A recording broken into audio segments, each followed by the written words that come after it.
Oo.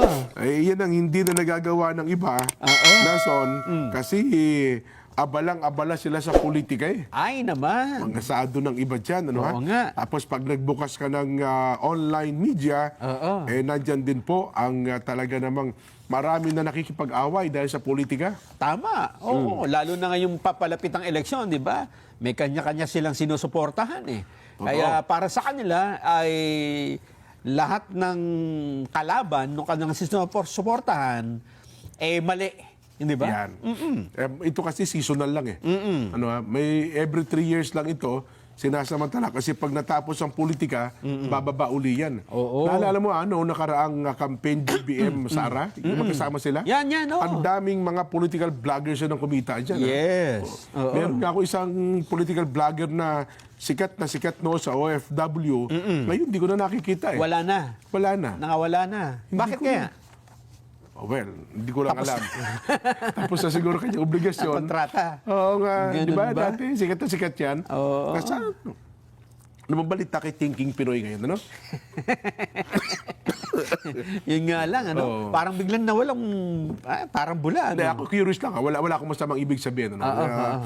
Na-curious lang ako. Kasi talaga noon, di ba? Tagapagtanggol ito ng mga Duterte. Ngayon, wala na. Well, kung nasaan man po siya, wala na tayong pakialam. Kanya yun. Ano?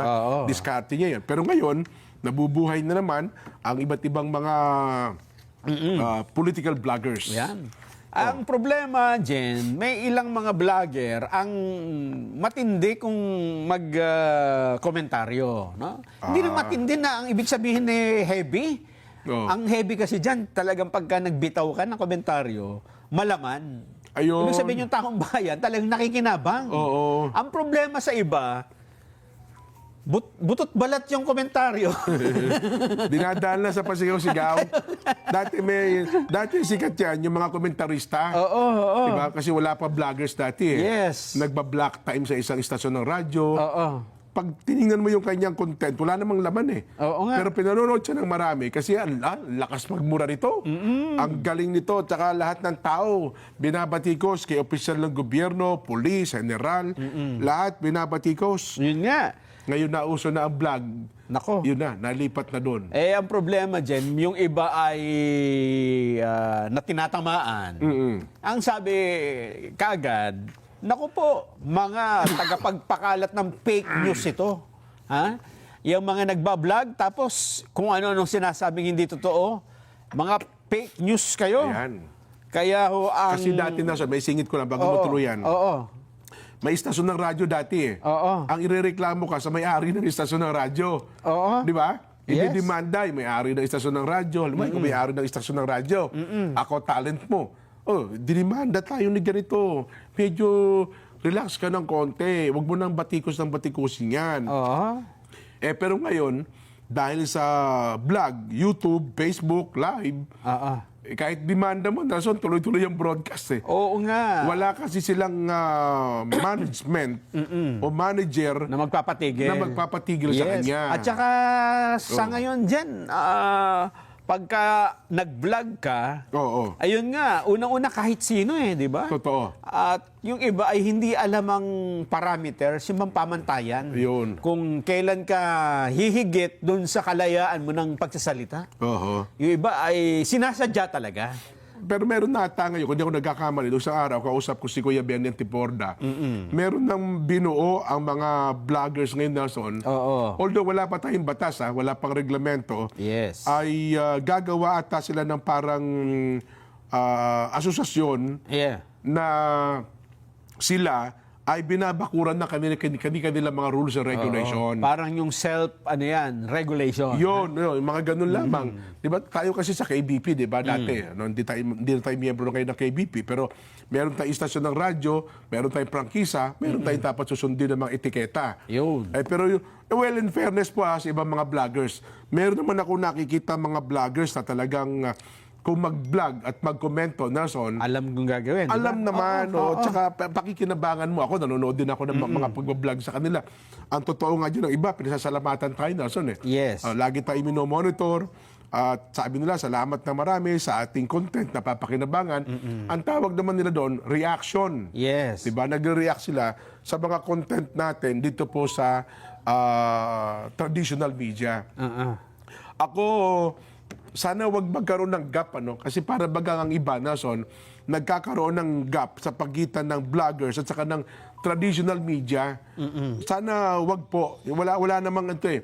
Wala tayong professional, ang tag doon, jealousy ba? Professional. Hindi tayo magkakompetensya. Hindi tayo magkukumpetensya, no? At hindi tayo dapat nag-aaway. Yes. Ano, ha? Wala hong well, meron naman talagang iba na foul naman talaga. Ano ha? O yun. Siguro yun ang kanilang style para sila ay mapansin. Yun. Ngayon, magkakaroon na ata ng investigasyon ng ang Kongreso. Ayun nga. Nagpatawag ho ng hearing. Ito TRICOM eh, 'di ba? Meron tayong Quadcom. 4 'yon. Quintacom, 5 Ayan. 'yon. Ito 3. Oh. TRICOM. Nagpatawag po sila ng investigasyon. Sa isang vlog, tawag doon nila Tris. Wag na. Hindi ko lang.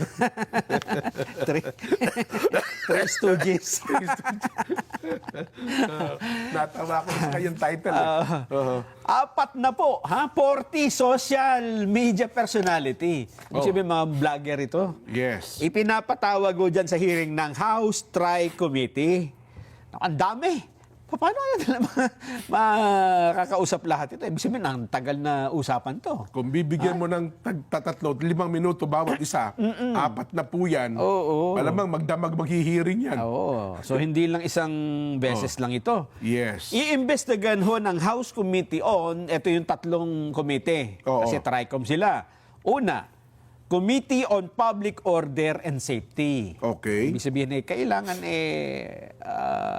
may kaligtasan at maayos na ipatutupad ang mga batas para sa kaligtasan ng publiko. Number 2, Committee on Public Information. Ayun. Kasi yan naman, di ba, yung pag-uusapan ng mga pinapakalat na impormasyon. Yan.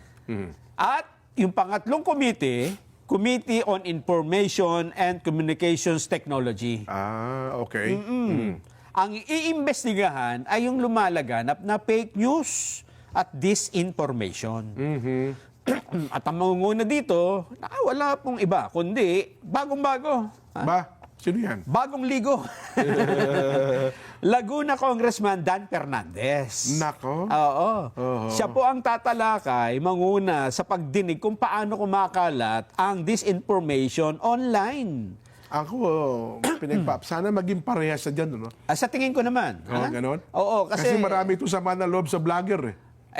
Alam mo dyan, ako naman naniniwala kay Dan Fernandez na natuto na siya doon sa mga nauna eh.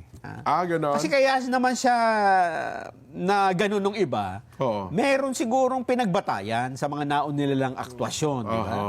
Pero ngayon, kung mismong mga vlogger na ang haharapin niya, palagay ko ay mas magiging ang pinakamatalino, wise na decision niya, ay wag niyang ilitaw na para bang gusto niyang gantihan, di ba? Well, sa diba? pangyayari niyan, mukhang ako, sana. Para malayo? Sana. Parang hindi niya magagawa? Tignan natin. It's makikita natin sa takbo ng Ayun investigasyon. Ang sabi nga natin dyan ay give him the benefit of the doubt. Doubtful nga ako eh. Tatalakayin po, paano ba kumakalat ang fake news online? Ba't nagkakaroon ng disinformation? So parang nakikita ko na dito ang mga tanong ay, ikaw ba si not thinking Pinoy? Okay. Ikaw ba ang vlogger? Bakit mo sinabi yung fake news na ito? Sinong nagbayad sa'yo? Nako. Baka ganyan ang mga tanong dyan kaagad, di ba? Kasi ang kanilang tsorya, meron daw ng mga pogo, mga gambling operators, na nagbabayad para sila ay siraan. Kumbaga sila ay mabubuting tao, kalaban ng masasama, pero dahil sa naapektuhan yung pogo at ano-ano, nagbayad ng vlogger para daw sirain. O ganun ba? Ganun daw. Ayun, yun ang mga naunang pahayag nila. Kaya nga sinasabi ko dito kay Congressman Dan Fernandez, sana mapigilan niya yung sarili niya. Makontrol niya yung galit niya noong mga nakaraan. Siguro baka isa sa Nabatikos. Napuna. Oo. Oo, yan. Kasi baka hindi maging maganda ang kauwian. Oo. Kasi tingnan mo ang ilan sa mga inimbitahan ay sina Oh. Jay Sonsa. Si Jay. Nagbablog na lang din ito, di ba? Yun na nga. Sas Rogando Sasot. Si Sasot. Oh. Mark Anthony Lopez. Lorraine Badoy. Yan, si Lorraine Badoy. Oh. Jeff Celis. Si Ka Eric Celis yan. Oh. Banat Bay. Oy, si Banat. Glenn, Si Banat pala gusto doon magpag-guest sa atin, ha? Ay, okay naman. Wala Noong isang araw, sabi niya, kailan kaya ako magiging guest dito sa dalawang ito? Ay, ayos naman. Alam ko, parang siya nangungunata ng pagbuo ng grupo. Maganda. Lalo na kung ito matutuloy, yung hearing. Ayan, oo. Glenn Chong. Glenn Chong. Dating congressman. Maharlika Boljakera. Ewan ko lang, kasi nasa US ata nakabase yan, Attorney Trixie Angeles. Si Atty. Trixie, vlogger na rin ngayon. Kasi diyan, kapag naging mainit ng ulo dito ni Congressman Fernandez, baka magkasagutan sila nitong mga vlogger na ito. Hindi maganda ng tingnan sa telebisyon. Tsaka hindi magpapatalo yung mga yan. Hindi rin magpapatalo. So baka mauwi ito in the end sa iko-contempt nila. Tapos ikukulong. Which is hindi rin magandang mangyari dahil parang ang sasabihin ng iba, nako, pinakulong niya kasi gusto niyong gantihan, di ba? So sa tingin ko, it's better kung talagang ang mangyayari dito usapan yung bang productive. Healthy discussion. Hindi sagutan na nag-aaway, di ba? Makagawa ng regulasyon. Yun dapat. Paano i-regulate itong vlogger. Ganun sana. Tignan natin, isama natin sa ating kwentuhan, Senador Francis Tolentino. Sentol, masayang hapon po. Sentol? Nawala? Ayun, saglit lamang po. So, yun, sa atin hong mga kababayan, marami pa tayo nakasubaybay dito sa ating palatuntunan. Diyan na? Wala pa. Pamaya. Sentol? Diyan na po kayo?